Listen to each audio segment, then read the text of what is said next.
Magandang hapon sa inyo lahat. Nagbabalik kami upang magatid ng panibagong impormasyon sa klima ng ating panahon.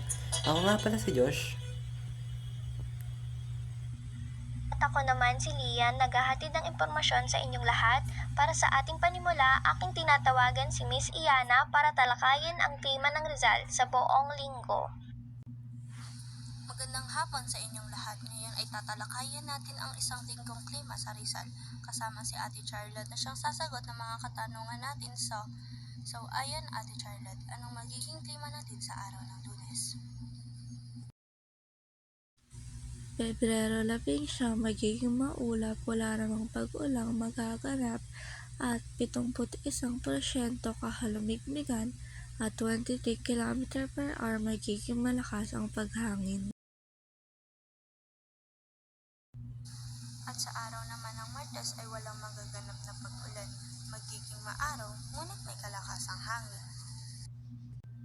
Sa Miyerkules naman po ay maaraw ngunit may 65% kahalumigmigan at 8 km/h ang lakas ng hangin.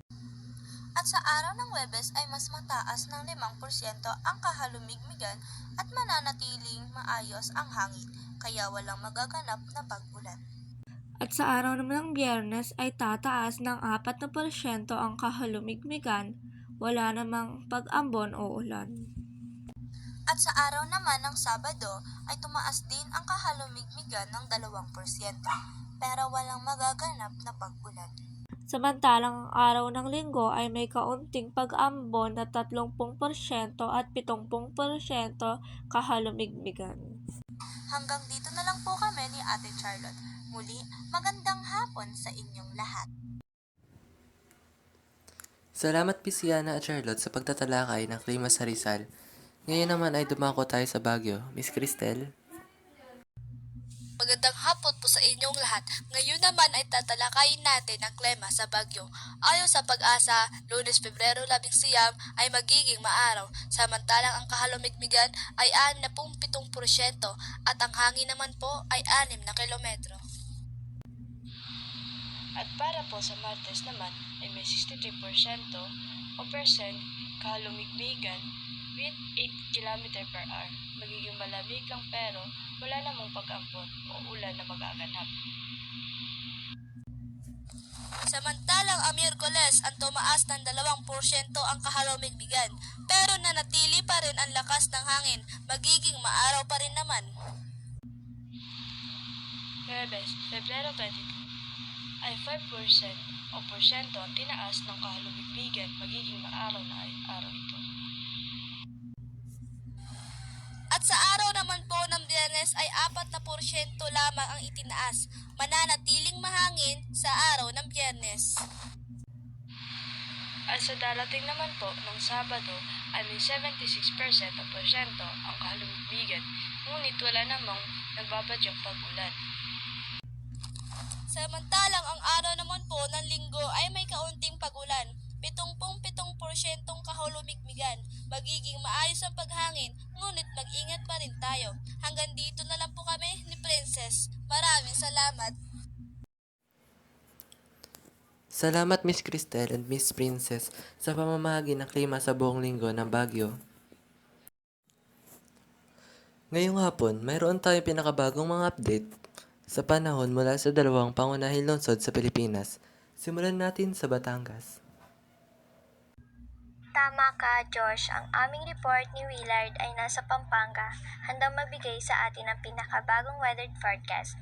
Pero bago tayo pumunta sa kanya, alamin muna natin kung ano ang panahon sa Batangas. Alexandre Lu, maaari mo ba kaming bigyan ng update? Salamat, Lian. Sa kasalukuyan sa Batangas, meron tayong malinaw na kalangitan na may temperatura na 30 degrees Celsius. Isang perpektong araw ito upang mag-enjoy ng ilang outdoor activities. Pero, para masigurado, tatanungin natin si Cloud kung ano ang kanyang tingin sa panahon dito sa Batangas. Cloud, ano ang masasabi mo sa panahon ngayon? Maraming salamat, Alexandro. Sa tingin ko, magiging maganda ang panahon sa Batangas ngayon. Walang ulan at malamang magiging mainit ang temperatura. Kahit maganda na rin tayo sa mainit na araw. Napakaganda! Parang isang magandang araw sa Batangas. Salamat Alexandra Luwad Cloud. Ngayon naman, tayo naman ay tumungo sa Pampanga. Dito naman ay narito si Willard para mag-ulat ng panahon. Willard, kamusta ang panahon dyan sa Pampanga? Ganito nga, Josh, ang aming report ni Willard ay nasa Pampanga. Handang magbigay sa atin ng pinakabagong update mula roon. Willard, ikaw na. Matlian dito sa Pampanga, meron tayong bahagyang maulap na kalangitan na may temperatura na 28 degrees Celsius. Isang magandang araw ito, pero may posibilidad na mga isolated na pag-ulan mamaya sa hapon. Kaya't huwag kalimutan magdala ng payong para sa kahit anong pangyari.